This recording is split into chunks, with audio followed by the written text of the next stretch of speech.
Welcome to the cutting room floor. I am your host Slash, and today we are going to review episode 1 of Creepshow.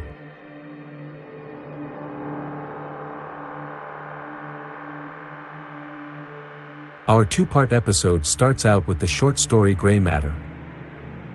Our story starts in the dead of night in a small coastal town on the cusp of a Category 4 hurricane.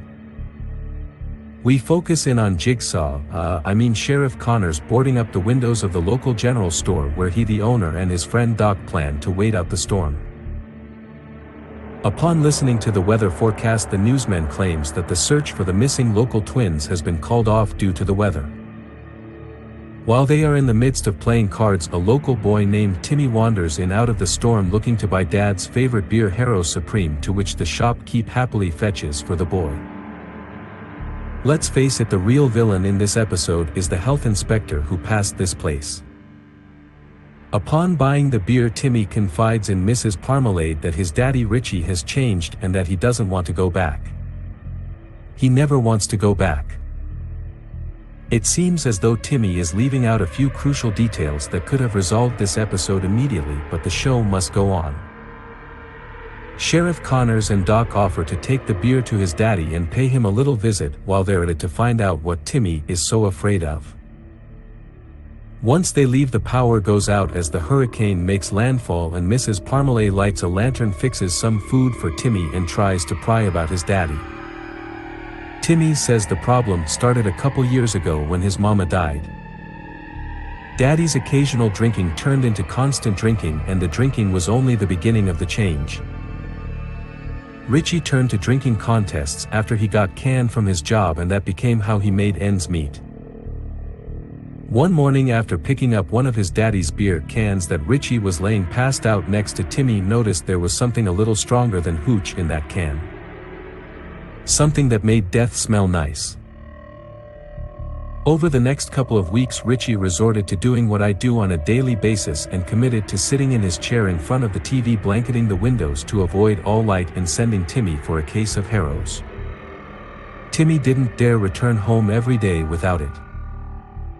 As Doc and Sheriff Connors enter the boarding house where Richie lives, they find it completely void of life and sweltering.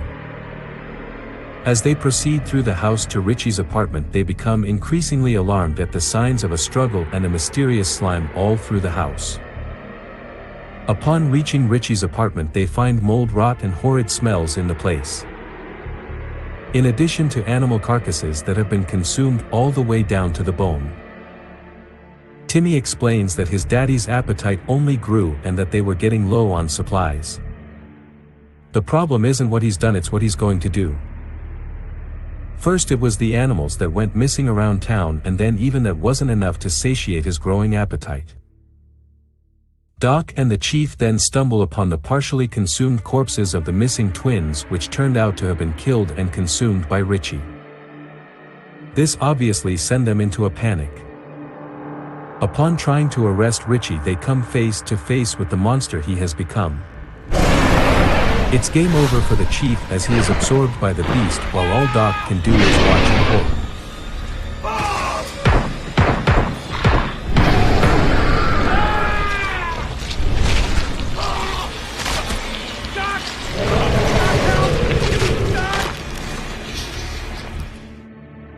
Doc flees as the monster multiplies.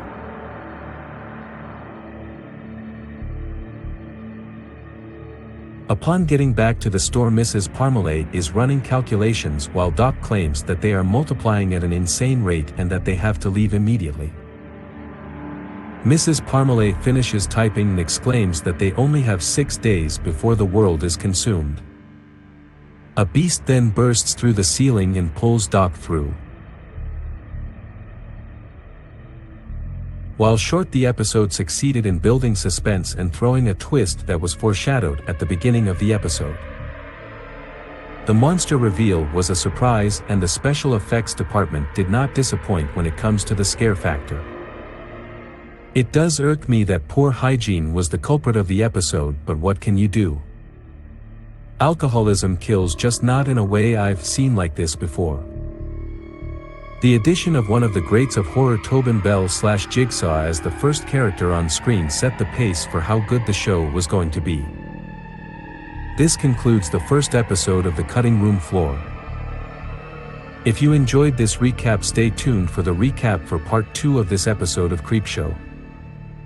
Thank you for watching, and I'll see you later in the shadows.